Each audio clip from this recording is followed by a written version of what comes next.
पश्चिम बंगाल और ओडिशा में high alert जारी किया गया है। ओडिशा और पश्चिम बंगाल से चक्रवात दाना टकरा सकता है और इसको देखते हुए एहतियातन स्कूल और कॉलेजेस को 4 दिन के लिए बंद कर दिया गया है। ये तस्वीर हम आपको दिखा रहे हैं। तूफान पर सबकी नजर टिकी हुई है, प्रशासन अलर्ट पर है, राहत सामान तैयार है।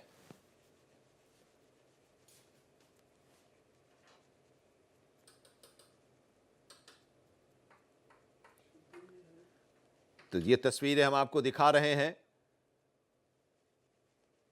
राहत और बचाव का काम जारी है और प्रशासन अलर्ट पर है। तूफान का कहर।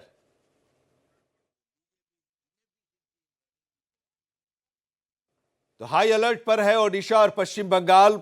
ओडिशा और पश्चिम बंगाल से चक्रवात दाना टकरा सकता है और एहतियात के तौर पर 4 दिन तक स्कूल और कॉलेजों को बंद रखा गया है। कई ट्रेनों को रद्द किया गया है। 2 दिन तक कोणार्क मंदिर भी बंद रहेगा और इस बीच प्रशासन अलर्ट मोड पर है। एनडीआरएफ की टीम वहां पर पहुंची हुई है और स्कूल और कॉलेज को 4 दिन तक के लिए बंद कर दिया गया है। छुट्टियां कर दी गई हैं स्कूल और कॉलेज को की और इसके साथ ही 100 से ज्यादा ट्रेनों को रद्द कर दिया गया है। 2 दिन तक कोणार्क मंदिर भी बंद रहेगा। दर्शनार्थियों के लिए ये बंद रहेगा। एहतियात के तौर पर ये सारे कदम उठाए गए हैं और साथ ही मछुआरों से भी कहा गया है कि वो समुद्र में न जाएं और समुद्र के आसपास का जो इलाका है उसे खाली करा लिया गया है। सुरक्षित जगहों पर भेजा गया है। हवा की रफ्तार इस दौरान 130 किलोमीटर प्रति घंटे की हो सकती है। तूफान दाना को लेकर प्रशासन अलर्ट मोड पर है। लोगों को उनके घरों से निकालकर सुरक्षित स्थानों पर पहुंचाया जा रहा है। सुनिए तूफान को लेकर लोगों का क्या कहना है। यहाँ पे बहुत स्थिति गंभीर है। रात से बारिश हो रहा है, हवा बहुत तेज चल रहा है। अभी भी मौसम बहुत खराब है। आगे देखो क्या हो रहा है, मालूम नहीं है हम लोग को। डर भी लगता है यहाँ पे रहने में, चादर का घर में। अभी पेड़ उड़ पे बहुत हवा चल रहा है, अभी तो नहीं टूट रहा है और आगे देखो क्या हो रहा है। और तो जो कच्चा घर जो है, आप जो कच्चा घर है उसका बहुत डर है और बहुत आदमी कच्चा घर छोड़ के स्कूल चला गया है। बहुत तूफान है सर, पूरा हम लोग को पूरा रात को सोआ नहीं, पूरा घर पर सब हमारा तूफान में सब डूब गया, पानी भी डूब गया हो। हम लोग को पूरा परेशानी है। पेड़ क्या है अभी? वो अभी पेड़ सब गिर गया सर। कोई भी स्टाफ देखा नहीं है, प्रशासन का कोई स्टाफ देखा नहीं है। हम लोग को बहुत माने परेशानी में रहता है। कोई खाने पीने का कोई हम लोग का बहुत टेंशन में। यहाँ पे बहुत स्थिति गंभीर है।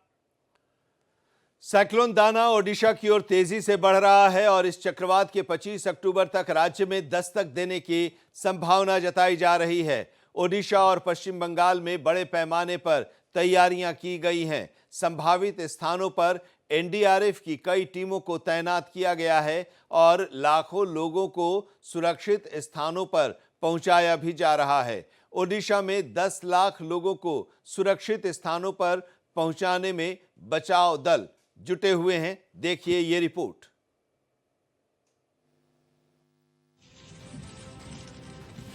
बंगाल की खाड़ी में बना चक्रवाती तूफान दाना काफी तेज रफ्तार से ओडिशा की तरफ बढ़ रहा है। पश्चिम बंगाल और ओडिशा के तटीय इलाकों में 25 अक्टूबर को इस तूफान के टकराने की आशंका है। आईएमडी का अनुमान है कि 24 अक्टूबर की रात ओडिशा के पुरी और पश्चिम बंगाल के सागर द्वीप के बीच ये तूफान टकरा सकता है। इस चक्रवात की वजह से 120 किलोमीटर प्रति घंटे की रफ्तार से तूफानी हवाएं चलेंगी, जिससे तटीय इलाकों में भारी नुकसान हो सकता है। For tomorrow and day after tomorrow during the cyclone crossing and 80 to 90 kilometer in the district of Mayurbhanj and wind speed will be around 60 to 80 kilometer in the district of Jagatsinghpur, Cuttack and Jajpur. IMD के इस alert को देखते हुए ओडिशा और पश्चिम बंगाल के कई जिलों में स्कूल बंद कर दिए गए हैं। वहीं 23 और 26 अक्टूबर के बीच कुल 197 ट्रेनों को रद्द कर दिया गया है। कई बड़े तूफानों की मार झेल चुका ओडिशा इस दाना चक्रवात से निपटने के लिए एक खास तैयारी में जुटा हुआ है। चक्रवात दाना से ओडिशा के 14 जिलों के सबसे ज्यादा प्रभावित होने की आशंका है। इन सभी जिलों में राहत और बचाव कार्य की व्यवस्था की जा रही है। आज कैबिनेट मीटिंग में भी विस्तृत इसके बारे में हम लोग चर्चा किए हैं और सभी जिलों में जहां इसका प्रभाव देखने को लिए मिलेगा और आकलन किया गया है, वहां वरिष्ठ मंत्री लोग भी उसका पूरा का पूरा ऑपरेशन को सुपरवाइज करेंगे। वरिष्ठ सरकारी अधिकारी पहुंच चुके हैं, ओडीआरएफ वाले पहुंच चुके हैं, एनडीआरएफ वाले पहुंच चुके हैं।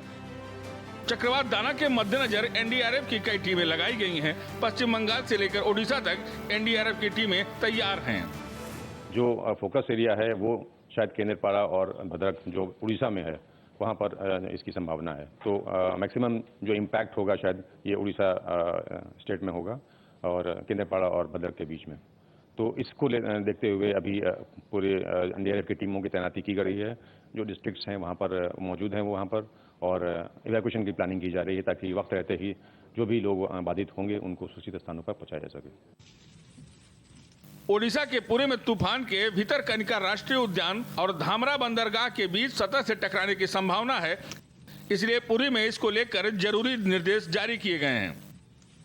पुरी के लोगों को और बाकी एरिया के लोगों को साइक्लोन दाना के इफेक्ट से बचा सके, इसको लेकर आज ये बैठक हुई है। जो प्रिपेयर्डनेस बैठक है उसमें हम देख सकते हैं कि पुरी जो है अभी ऑरेंज जोन में है। जब हम ये बात कर रहे हैं तो ऑरेंज जोन में है। ऑरेंज जोन का अर्थ होता है 60 से 90 किलोमीटर की गति से वायु यहाँ चलेगा, लगभग 20 मिलीमीटर तक बारिश यहाँ हो सकती है। उसके कारण हमने 179 शेल्टर्स बनाए हैं। इस तूफान को देखते हुए 23 से 26 अक्टूबर के बीच कुल 197 ट्रेनों को रद्द किया गया है। मौसम विभाग ने बंगाल, ओडिशा समेत कई राज्यों में 24 और 25 अक्टूबर को भारी बारिश होने की संभावना जताई है। संभावित समुद्री तटों पर एहतियात के तौर पर धारा 144 लगा दी गई है। समुद्र को जोड़ने वाले तटबंधों पर भारी वाहनों के चलने पर भी रोक लगा दी गई है। Bureau report, Bharat express. Odisha के भद्रक में दाना का असर देखने को मिल रहा है। तेज हवाओं के साथ वहां बारिश हो रही है। मौसम विभाग ने इस स्थिति को देखते हुए अलर्ट जारी कर दिया है। हम आपको बता दें कि पश्चिम बंगाल और ओडिशा समेत कई राज्यों को आईएमडी ने अलर्ट जारी किया है। 24 और 25 अक्टूबर को भारी बारिश होने की संभावना जताई गई है और ओडिशा के भद्रक में इस वक्त भारी बारिश हो रही है और इसको लेकर अलर्ट भी जारी किया गया है। ये असर है तूफान दाना का ओडिशा के पुरी और बंगाल में। ये जो चक्रवात है ये हिट करेगा। बंगाल के 7 जिलों में बारिश की चेतावनी दी गई है। ओडिशा में भी कई जिलों में तेज बारिश का अलर्ट जारी किया गया है। भद्रक में बारिश हो रही है और ओडिशा के पुरी, बंगाल के सागर द्वीप से ये टकराएगा दाना चक्रवात। हम आपको ये बता दें कि लोगों के लिए भोजन, पानी और दवा का भी इंतजाम किया गया है और स्कूल कॉलेजों में 500 अतिरिक्त केंद्र तैयार किए गए हैं लोगों को सुरक्षित रखने के लिए। हाई अलर्ट पर इंडियन कोस्ट गार्ड की टीम को भी रखा गया है। इंडियन कोस्ट गार्ड के विमान और जहाज भी तैयार हैं। 150 से ज़्यादा एक्सप्रेस और पैसेंजर ट्रेनों को रद्द किया गया है। मछुआरों को 25 अक्टूबर तक समुद्र में न जाने की सलाह दी गई है। ओडिशा में 800 राहत शिविर बनाए गए हैं जहां पर भोजन, पानी और दवा का इंतजाम किया गया है।